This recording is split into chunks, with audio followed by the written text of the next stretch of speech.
OMG, baby, tell them. Hey there, welcome to Powered by Backers. It is a beautiful afternoon. I am joined here by David Hurley. David, thank you very much for joining me on the show.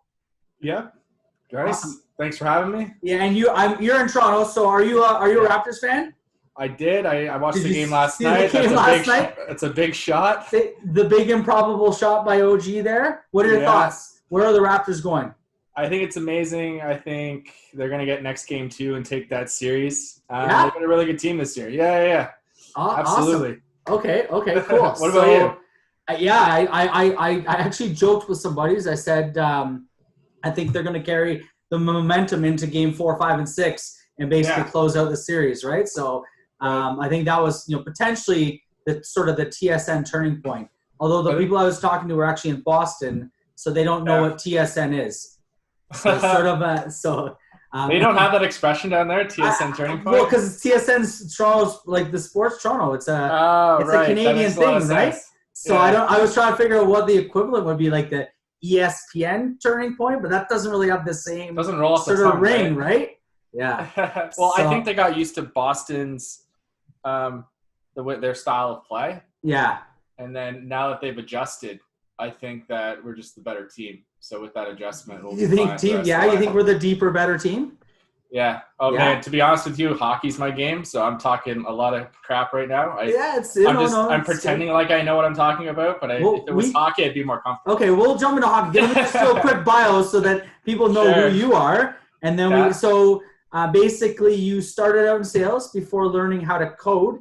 Very interesting. Yeah. And now you're the CTO of an app called Conversify. Correct. That helps sales teams manage conversations on LinkedIn. So pretty cool. So that's interesting. I mean, not to say that it sounds similar to my background, but I went from sort of the sales business development route to, I wouldn't say I'm the CTO because we have developers for that, but I do dabble in web development and certain aspects that are completely opposite of a phys ed degree, right? I have a phys ed degree and then MBA, and then sort of I've done some coding classes on Udemy and stuff like that. That's kind of interesting. Let's dive right into that, I guess. We'll talk about hockey in a second because I love hockey as well. But what made you go from the sales side to the CTO, like the development side? Like, what did you take as in school? What did you do in school? I got a math degree, and then after a 4-year degree, I realized I don't want to ever do this again. And math. Well, math's a lot closer to coding than phys ed, I would think. Yeah, both are problem solving. There's so many parallels, actually. Right. I think that's why, I guess, a lot of people, when they get into coding, they might get overwhelmed or discouraged right away. But I was used to solving, I guess, tougher problems like that. So a little bit more resilience when it came to just learning how to code. But it did take me a while. Okay. While I was in sales, I was in sales of this company called Top Hat. I was doing coding on nights and weekends. I did that for a couple of years. Okay. I built some really crappy apps, and then the apps start slightly getting better over time. As you went along, right? Okay. And then Conversify is actually so I had always been either on teams building, predominantly web apps, always web apps, and then I had sort of grown, and then to now this is the first app I've built and then had the chance to sell after, which is pretty exciting. And I think that's what I always wanted in sales. I always wanted to just build something, but I also really enjoyed the sales aspect to it too. Right. Okay. Felt like as a salesperson in a bigger organization, like they lose empathy for like what you're trying to sell on the front line. Right. They say, well, they just built this, and this. I could sell it this way. And right. So there's a bit of a disconnect between what you're selling and sort of, what's being built or that's whereas now you have control over what was built and now you can go sell it kind of thing. So I sell it with a couple friends of mine. Okay. And we're starting to grow the team. We're going to hire out an engineer soon and then another salesperson. So, okay. But it's a really tightly coupled system where we're building stuff and selling it almost at the same time. So that feedback loop's really tight. Okay. Are you almost building things for the people that you're selling to, almost like getting their feedback and literally building in sort of features that they're requesting? 100%. Like we just built a feature called Broadcast. Okay. So it lets people, so just to give you enough context for this feature, people can send automated sequences of messages on LinkedIn using our tool. So I can send a connection request and a few follow-up messages if you don't get back to me. Right. Very similar to cold email sending platforms. We've done it for LinkedIn. Right. Okay. So now, okay. Yeah, but there's a lot of people that just don't reply to you, but you want to keep engaging them. Okay. So we built this feature called Broadcast that lets you prompt them, whatever you'd like. Okay. So you can send a DM to all your connection requests as an example. Interesting. So let's take a step back actually. Then walk us through sort of what Conversify is, outside of that feature. Like give us, I kind of understand it, but maybe the people that are watching, give us an idea, how it can enable or enhance, your LinkedIn experience or I guess it would be more of your prospecting on LinkedIn, right? More of your prospecting and selling, networking, right? I'll give yourself as an example. The podcast is a great idea. It's a great way to network. It's a great way to meet new people. Don't tell anyone that's what I do.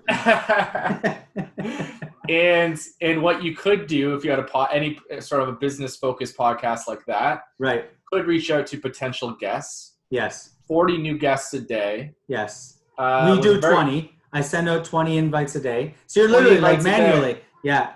So how long does that take you, for instance? We have. Don't tell anyone. Someone else does it. That's all right.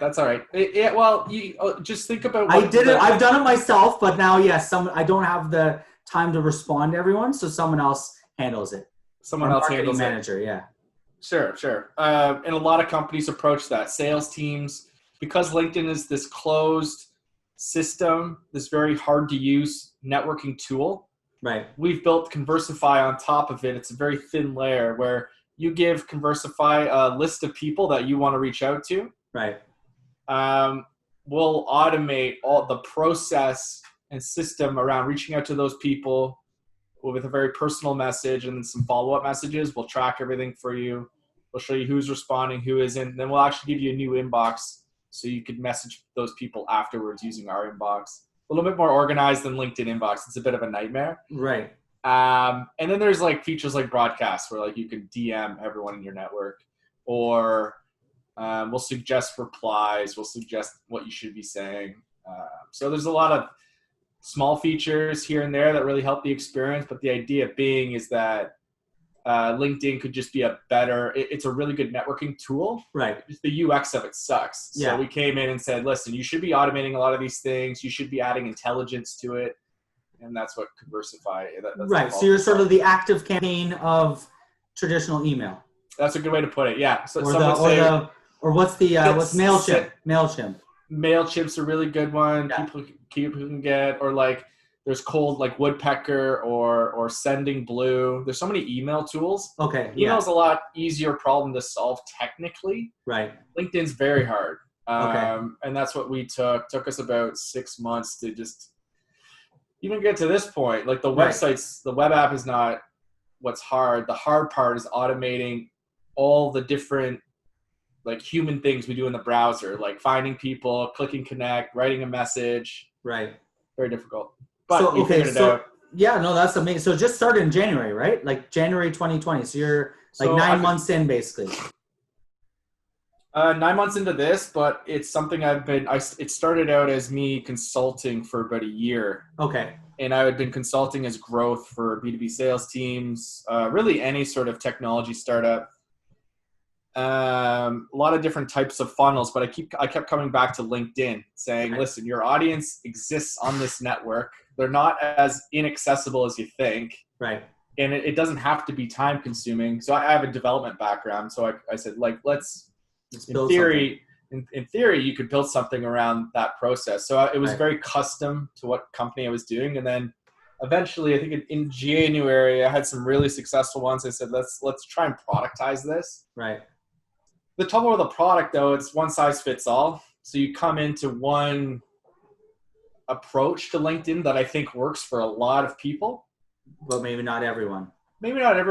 But what the nice part about it is it's online, it's automated. I just continually making that process better. Right. Then hopefully it gets to a certain point where anyone signs up, and it's a good way to get sales on LinkedIn. Awesome. I love it. I mean, I love LinkedIn. I've used it now for about the past 5-6 years very heavily for my business. I've got over 20,000 connections. Jesus. One of the things that I early on did was saw that there was sort of that I think I used it in sales probably about 7-8 years ago, and I would see that I could literally search. It's almost like synonymous with search. Sure. Search on LinkedIn, president for a company. And then it would show me their VPs, and then you can, start to try to connect with them. And it would actually, I use that as a way to almost research companies and see who was in those positions. Then you call the phone number and ask for, John Smith that you just saw is the director of, procurement, right? For whatever. Yeah. Right. So that was sort of the first thing. So I saw the value of LinkedIn and that it was, people didn't see it as Facebook and, it wasn't so guarded. There was still sort of that business or B2B aspect. But one of the things, so do you guys send invites? I think, is that the first sort of step? You send a connection request, I guess, or whatever it's called. Yeah. And then once they're connected, then you're trying to create some sort of like engagement, right? Ongoing kind of messaging back and forth. Yeah, you're trying to start a conversation. Right, exactly. So we'll prompt the people, your prospects with messages if they're connected to you. Okay. And the idea being is to start a conversation. Of course. So, yeah. And that's what we'll track too. So we'll say like how many invites you sending out, how many people connect with you, like how big's your network getting, and then how many people actually start a conversation with you. And then we'll let you label those conversations. So it's like, is it positive, negative, and neutral? So like how many positive conversations am I starting each month? Right. So you're kind of like tagging them as sort of like to identify which ones are which kind of conversation. It's important, right? It's good to it's important to add that type of intelligence in so that you want to campaign with obviously more healthy conversations than not. Of course. And you go back and validate or verify if your conversations are working or not. Right. Cool. Yeah. And what we do is we tie that data back to your messaging, your templates you use. Right. So like you could have a messaging templated conversation that is just like performs that much better than any other template. And then you can take that template and then, then it's just, reaching out to hundreds more people with that same template. So we use ManyChat from a Facebook Messenger. So it would be perfect. Sort of similar to like a chatbot type of thing as well. Like, is that? Yeah. ManyChat's a really good example. I don't think I'm giving away all our secrets. I shouldn't be giving away all our secrets or your secrets, right? It's funny. Those are just tools, right? Of course. I think the real what sets people apart is like what conversation are you designing in ManyChat? That's the intelligence part. Computers suck at that.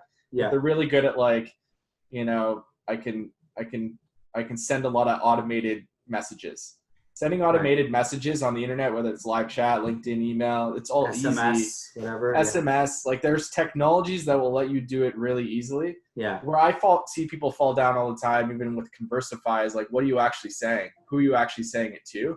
Right. And if you don't have those things figured out, you could have the best technology in the world. You're still not going to it's not going to work. Start a conversation and do business. Yeah. Right. Yeah, for sure. It's, I mean, and I've spent, to give you an example for ManyChat, I mean, we've got it sort of on our front end, driving from, sort of paid ads to kind of a chat bot to kind of encourage them to opt into different things and then kind of get to our site. Yeah. Right? So we've got, obviously very targeted on the marketing side. So we know they're small business owners. We know that they're looking for funding. So we kind of ask like some qualifying questions and then they answer the questions.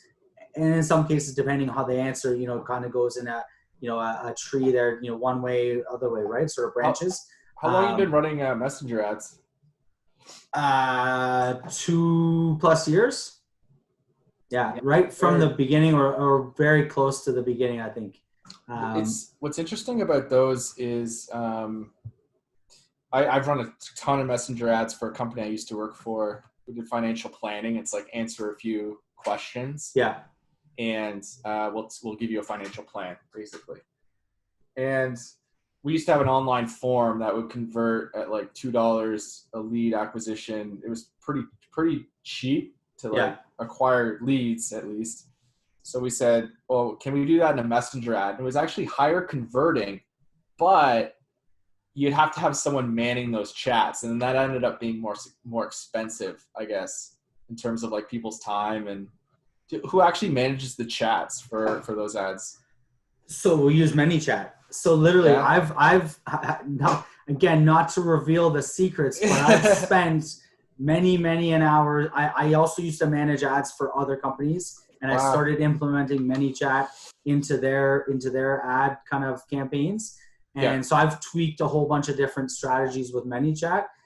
For backers specifically, we can get an opt-in on email and phone on ManyChat. So we do it through like a Zapier to our CRM, whatever, all that sort of fun stuff for about $5 email and phone number using ManyChat.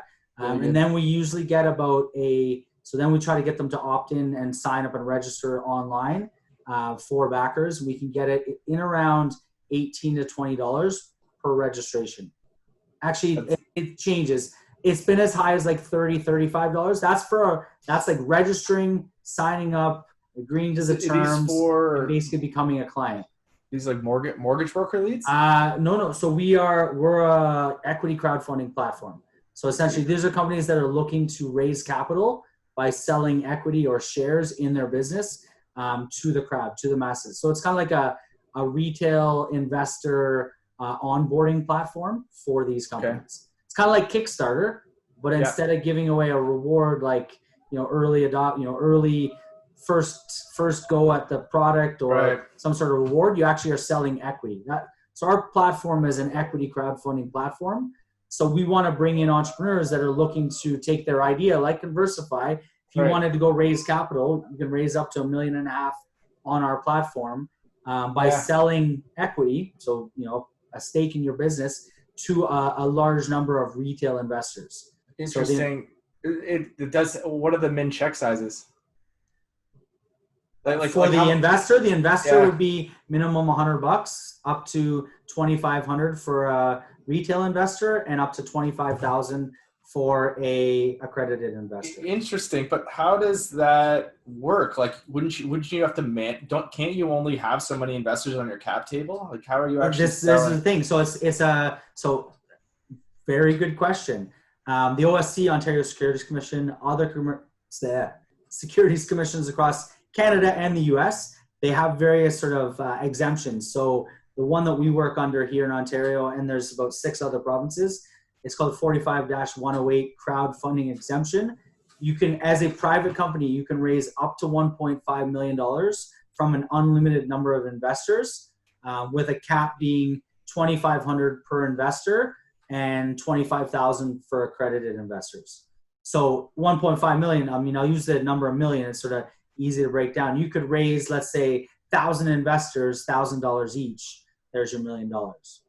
10,000 investors, $100 each. So what it does, like we look at it as, we use it as sort of a sales and marketing strategy in addition to being a fundraising strategy, because now we use the term upsell with equity. So you go get a client who buys into your idea, and you say to them, hey, we're growing, we're expanding. Not only can you buy our product, but now you 2x your marketing, because now you can have them invest in your business as well. So that same person, that customer, becomes an investor. So it's sort of like a double. It's like the lifetime value of a customer, right? You look at customer acquisition costs, lifetime value. You've got a second product, your shares, your equity that you can sell to them. Right. Obviously, it's not an endless supply, but for that first bit, it's definitely a great sort of sales and marketing strategy. So how do you define company? Who values the company? So we work with dealers. We're actually a software as a service. So we have dealers that operate the funding portals on our platform. So the issuer is the company raising money. would work with the dealer to actually identify, the valuation, how much money they're raising, and build out the campaign. So there's a lot of regulatory stuff that kind of goes through the process. We run a 90-day accelerator that we run everyone through that, kind of sort of pulls all those pieces together. And then when they're done at the end of the 90 days, they're ready to launch a campaign and go out and raise capital from the crowd. Interesting. Okay. Yeah, that sounds really interesting. Yeah. Let's bring it full circle. So hockey, I started a 3-on-3 pro hockey league. That's how you saw that, called the 3HL. So a hockey fan watching the NHL overtime thought, fuck, this is like crazy back and forth, about 5-6 years ago. And I was like, hey, what if there was a 3-on-3 league that played only 3-on-3? And so I started, I literally were like, what would you call it? I was like, 3HL, done. I created a Twitter page within like a few months, had thousands of followers. I was like, what if there was a league? People were like, this is amazing. And within a year, we had our first event at the old Maple Leaf Gardens. It's now Mattamy. You're a Ryerson grad, right? Well, I also play. I did like Ryerson. A degree you went there. To Ryerson, right? Yeah. Well, for just like a quick certificate program. So you know Mattamy, right? You're familiar. I played hockey there. I played men's league there. Yeah. So we played there. We had 8 teams. We had about 15 guys that had played in the NHL very recently. So recent sort of retirees, guys like Charlie Stevens and Theo Peckham and Brett McLean and stuff like that. Anyways. So the concept was born, and I was trying then to figure out how to fund it. Yeah. We set it up kind of like a March Madness bracket. So we had 8 teams would show up. We'd have short games. Like at the time we were doing 14-minute games, 2 7-minute halves. I actually took that from the rugby, I think, sevens in the Olympics at that year. Sort of like a very quick little game. We're going to change it to 3 5-minute periods, but so very much like 3 overtimes. Yeah. Winner moves on, loser's done. So you go 8, 4, 2, and a winner, all in about 3 hours. And then you'd have a cash purse. So that was kind of the idea. 3-on-3, there is no pro league in Canada outside of the NHL, which is US based, the AHL, again, US based, ECHL, US based. So there's really no like Swedish elite league here in Canada. Right. So yeah, I was just trying to fund the teams. Came across equity crowdfunding. Similar to you, I was like, there's a problem. No one's solving it. They had just created these rules, and I decided to create my own platform. So that's awesome. Eventually I'll fund the hockey league with backers. So I put it on hold a bit as I kind of transitioned, but eventually, we'll bring back the 3HL. We had about 12 events over about a 1.5-year period. We had pretty amazing hockey going on. We'll bring it back and we'll fund it. Now the local community can own, the London Threes, let's say, for example. So now all the people in London can be part owners in the team. All the people in Toronto can be part owners in the Toronto team, and whatever, the 8 teams in the league. Right. I think people would love that. Hence the creation of backers. Yeah. And then we made it for everyone else to be able to use as well. That's really cool. Yeah, I love it. I love the idea. It makes a lot of sense. And actually, for Conversify, I want to just see the platform just to check it out. I think. We're getting backers.ca. I usually ask you guys the questions, but backers.ca. Backers.ca. Okay. And so Conversify.com. Yeah, you just register. There you go. Conversify.ai. And anyone can sign up, and they get a free campaign. So anyone that signs up, they can give us a list of people. They don't give us, there's no human involved, but you sign up, you connect your LinkedIn account. Right. You say, here's 300 people I want to target on LinkedIn. And then you have a template of messaging that you want to say to them. You'll upload those things in Conversify, and we will, it sends that automated messaging for you. So cool. Well, one question I was going to ask about Conversify. So I've come across certain tools. I won't say the same or similar, but the question was always how is it going against, how do you avoid going against sort of the so-called LinkedIn rules, I guess, or terms of service, I guess. Yeah, it goes against their terms of service to automate things within your browser. And then just as a company, we think that's not fair. And we think that you can do it within reason. Okay. And it actually improves your experience on LinkedIn. We don't condone spamming, and we've set up certain constraints in the platform. So there are limits on how many you can send a day or whatever? There's limits on how many messages you can send. Right. We limit to what time of days you can send messages. Okay, so not 3 a.m. I'm getting a message from whatever, some guy I don't know. It's like 5 a.m. What the fuck? Don't you sleep? Yeah. LinkedIn doesn't like when you spam at scale. Right. And you can't do that with Conversify. We have very strict standards for what you're actually saying. And then if we do see a message that's even like really spammy, we'll reach out to the person and say, listen, like we paused your campaign. Can we talk about Oh, really? So will you do sort of a manual review, or do you have like keywords that you're searching for, or? We review every campaign that gets uploaded. Oh, really? Okay. And then like say like a Facebook ad, we have to approve it before you send it out. Interesting. Because we don't want you to get banned on LinkedIn. Right. So we don't that'll look bad on you. We don't automate your account too much.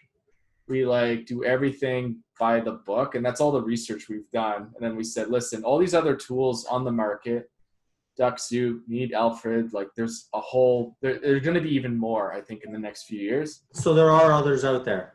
Oh yeah, a lot of others, but I think we're the safe option. Okay. And we're pretty cheap too. So for anyone that just wants a nice, safe, easy approach to. Do you want to say the pricing? Are you open? $30 a month. Okay. And that gives you unlimited automation within the constraints we've set. Okay. Cool. And they're not that much. They're actually quite a bit. So like you could start, I don't know, like 50 connection requests a day. That'll probably get you 5 conversations going. Right. It's like, 25 conversations a week. It's pretty good value on your money, I would say. Well, so I don't actually request any new contacts. I usually just send out to existing contacts. We're adding that functionality soon, actually. We started with net new.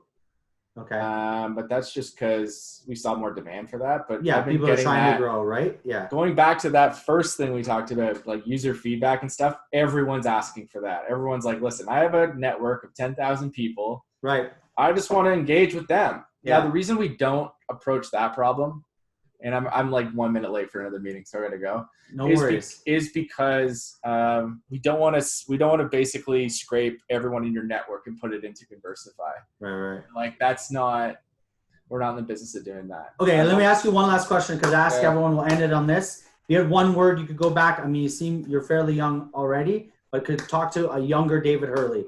What would that one word or would that one piece of advice be? Piece of advice, be patient. Okay. And learn how to code earlier in your life. Learn how to code. Get into coding right out of the gate. Awesome. Well, David, I'll let you go. I know you got to go to a meeting. Appreciate it. Thank you very much. And guys, check it out, conversify.ai. Go Raptors. Yeah, go Raptors. All right, peace. Thanks, David. OMG, baby, tell them.